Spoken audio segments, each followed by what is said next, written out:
ধরো আমরা ৮০ বছর পর্যন্ত বাঁচব। ভাবো তো এই ৮০ বছরের জীবনে আমাদের সময়টা কিভাবে কাটবে। আমরা প্রায় ২৭ বছর ঘুমিয়ে কাটিয়ে দিব, ৩ বছর স্কুলে পড়াশোনায় আর ১১ বছর কাজ করতে করতে চলে যাবে।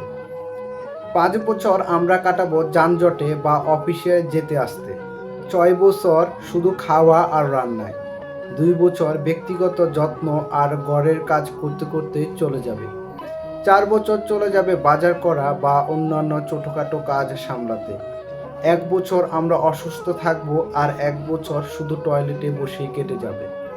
জীবনের প্রথম ৩ বছর তো আমরা শিশুই ছিলাম, হাঁটতে বলতে বুঝতে শিখছিলাম। এভাবে সব হিসেব করলে আমাদের জীবনে অবশিষ্ট থাকে মাত্র ১৫টি বছর, যা একদম ফ্রি টাইম।